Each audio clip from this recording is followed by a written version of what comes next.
¿Alguna vez te has preguntado qué son los grupos y cuáles son sus características? Bueno, los grupos son dos o más personas que interactúan en un periodo mayor de unos pocos minutos. Se influyen mutuamente y tienen una diferencia de otros grupos. Además, comparten metas y objetivos en común. Algunos ejemplos de grupos son los religiosos, los de trabajo, los familiares y los de la escuela. Los grupos se pueden formar a partir de dos sucesos.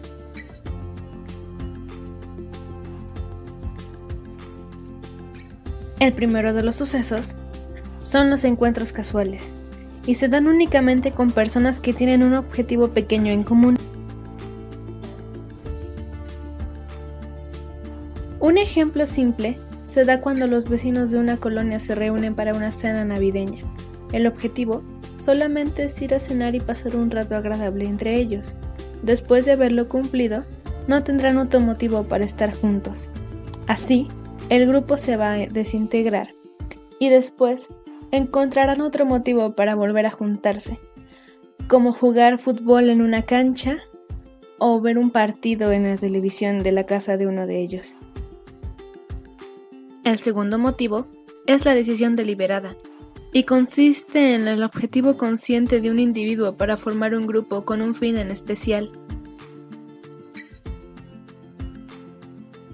Un ejemplo de este segundo motivo es la formación de una banda musical. El objetivo simplemente es hacer música y tener fama, y una vez que uno de sus integrantes no pueda producir música, el grupo se desintegrará o el integrante será reemplazado por alguien más.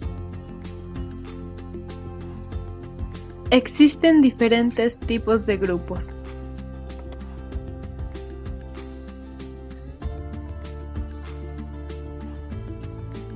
El primero se basa en la duración de su existencia.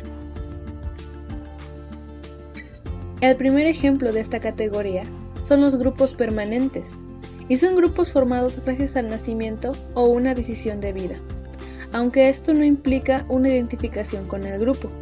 El mejor ejemplo que puede haber es la familia.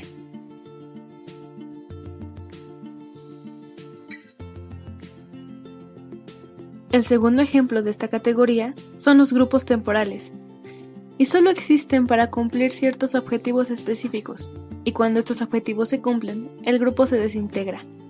Un ejemplo es la formación de un equipo de fútbol para un curso de verano.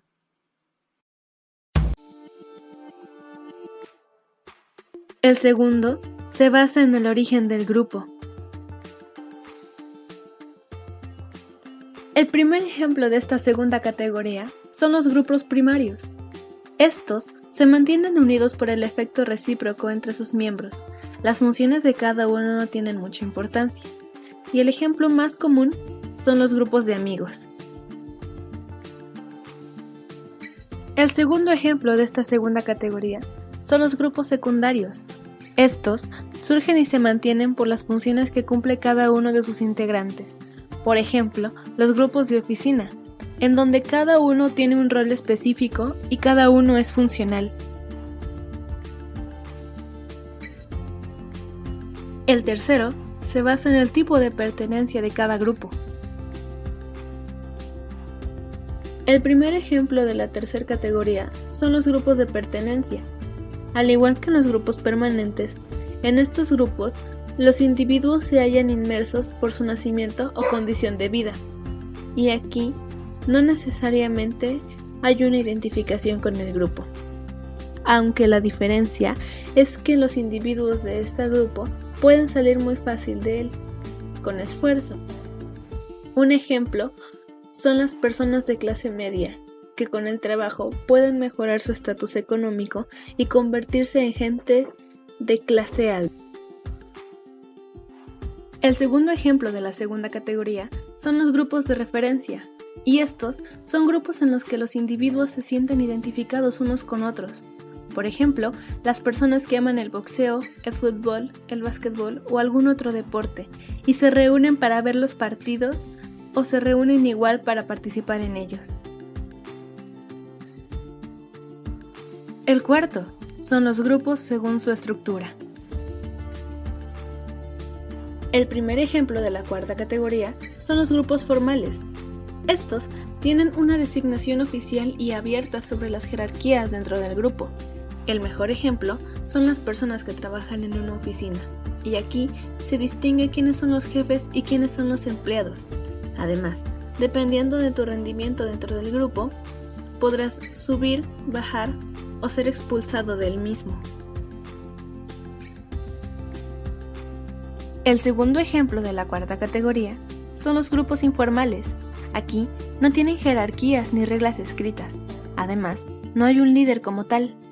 El grupo puede variar dependiendo de sus integrantes. Pueden salir o entrar nuevos cada día. Además, no cuentan con un lugar y un horario fijo para reunirse. Este puede variar según las necesidades de los integrantes del grupo. Es importante decir que en los grupos deben existir normas que se deben cumplir para conservar el orden y la sana convivencia de sus integrantes. Pero, ¿qué son las normas? Las normas son los lineamientos que regulan el comportamiento y actividades de cada integrante del grupo. Así, cada quien conoce lo que debe y lo que no debe de hacer. Tipos de normas en los grupos.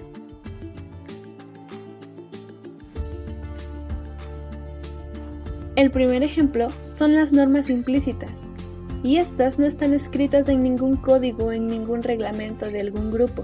Sin embargo, los integrantes de dicho grupo saben que son necesarias. Así, al momento de cumplirlas, no están obligados a hacerlas, pero lo hacen porque así pueden conservar el orden. Un ejemplo son las personas que ayudan a cruzar la calle a alguien que no puede. Dentro de las normas implícitas están las normas verbalizadas. Estas son un poco más claras que las implícitas y en ocasiones su incumplimiento trae consecuencias. Por ejemplo, en una familia donde los padres le dicen a los hijos que tienen que levantar sus platos después de comer, los hijos lo tienen que hacer. Si no, los padres podrían darles un regaño o un castigo. Las siguientes normas son las explícitas, y estas previamente fueron establecidas en un código o en un reglamento de un grupo o de alguna institución. Además, estas las tienen que seguir todos los integrantes del grupo. Algunos ejemplos son los códigos de vestimenta de las escuelas, donde hace alusión a los uniformes que deben llevar los alumnos y que si no lo hacen pueden recibir castigos.